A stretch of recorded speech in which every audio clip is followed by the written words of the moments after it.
Well, and it's so funny because it geolocates our position, but it's never right. So I don't. Give you a lot of confidence in these things. Yeah. So I guess I was wondering if we could start out by you just telling me about yourself. Did you grow up in the area? Nope. I moved here in 1975. I was fully an adult by then. My husband got a job at the university and so we've been here for 40-something years, if you count that. But, and I worked at the university in various capacities for most of that period.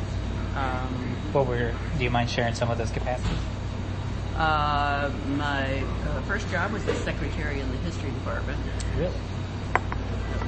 I was at that time finishing a PhD in history at the University of Virginia, so they were very kind to me and let me kind of take time. Anyway, it didn't matter. I worked at the University Press for a dozen years in marketing and editorial. And then I moved from that to a job in the university's development office in foundation relations, and worked there for 20-something years. And then when I retired, I was director of foundation and corporate relations for the university. Okay. What was your dissertation on? It was on the centennial of the French Revolution. Wow. Okay. The rewriting of history. Yeah. So during that time, you've lived here in Hyde Park? Yeah, we've always lived in Hyde Park. We've been within about a mile of different places, and raised our kids here. Went to lab, played in Jackson Park, which is how I got interested in Jackson Park. Yeah. So yeah, we've been here for a long time. Yeah. Do you mind if I ask where you moved from? We moved from Charlottesville, Virginia, where I was in graduate school. I grew up in Alabama. College and graduate school in Virginia. So. What part of Alabama? Selma, Alabama. Selma?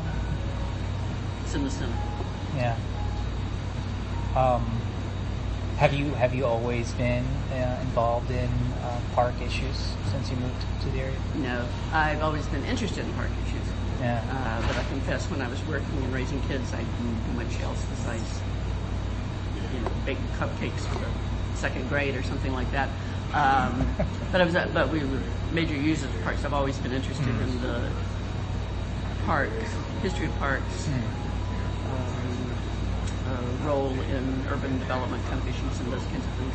So when I retired, completely retired, I started volunteering in Jackson Park and going to various meetings there and that sort of thing. And those meetings were the council, the Jackson Park Council? Jackson Park Advisory Council. Yeah. And so do you still remain in contact with the council? Yes, I attend. I think I'm a member legally. We differ on certain positions of the council very much. And in fact, it was only as I came to realize that how the advisory council actually worked and everything that I became interested in other ways of raising questions and raising them. So you felt that you couldn't answer or address or even raise those questions through the council, or? Correct. Okay. Yeah. I started just volunteering and being trying to understand how park decisions were made, what kind of things park advisory councils did, what Friends of the Park did. All these, I knew these organizations. I didn't know too much about what went on. And became particularly focused on a proposal to build a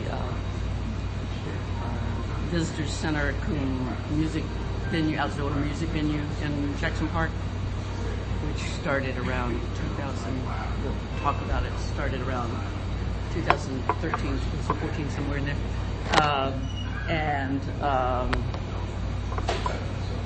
tried to understand what it was and who was behind it and what was the process by which decisions were made about the park.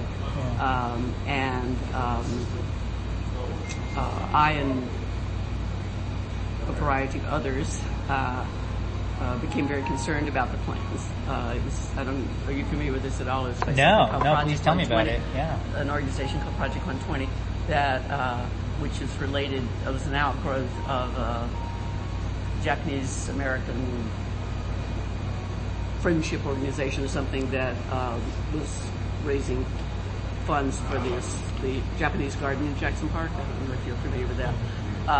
And it was an outgrowth of that. And the 120 refers to the 120th anniversary of the 1893 World's Fair, which had a Japanese pavilion on Wooded Island.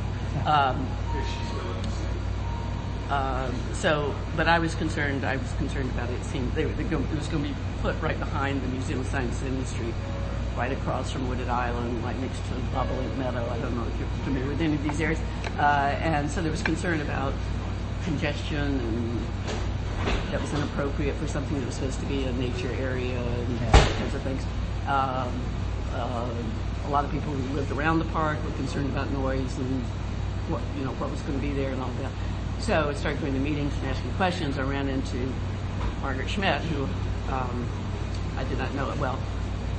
I recognized her from my yoga class, but I didn't know her. I recognized the face, but I didn't know her. And she was kind of in the same position as I was, raising questions and wondering what was going on. So we just started going around and asking more questions, and out of that came, and realizing that the Jackson Park Advisory Council, although if you go back to look at their minutes, and certainly in none of the meetings I had ever really discussed the Project 120 thing, evidently the board had endorsed it or told the Park District that they supported it, and so it was going forward. There wasn't any public discussion, and when you tried to ask questions about it, it was like, oh, it's all okay, don't worry. Anyway, so we discovered the value of FOIA and started asking the Park District for more information about the arrangements that were doing this. It turned out there was an agreement, a memorandum of understanding that had been written by Project 120. The guy was a lawyer. It essentially said something along the lines of, we, Project 120, will raise money and give $700,000 to the Park District for them to use as matching funds for U.S. Army Corps of Engineers restoration project that was there that had a matching requirement. And the Park District would then agree with what seemed to be mechanical stamps to allow them to work on this development of this venue that was supposed to be Japanese inspired, and also install the Yoko Ono statue that's out there and some other things. And so when all of that came to light, it looked a little different than it had before. It gave me a real insight into how decisions are made. And I became much more, through going to various meetings around town and all of that, much more aware of, I guess is the right word, of the attitude, the way in which parks were seen in the current political climate, political administration of the city, maybe elsewhere too, but certainly Chicago, as land to be monetized in some way. Not a valuable public good, but something that was to be developed. And almost any partnership, public-private partnership, was, as long as the Park District seemed to think they were getting some value out of it, was open for bids, essentially. And that really bothers me that's the way it says. That's not how I think parks should be seen and valued, and I don't think that's how the public budget should be premised on. That this is how you're going to pay for things. The whole public-private partnership thing is a real, because my sense is that the public always comes up short on that.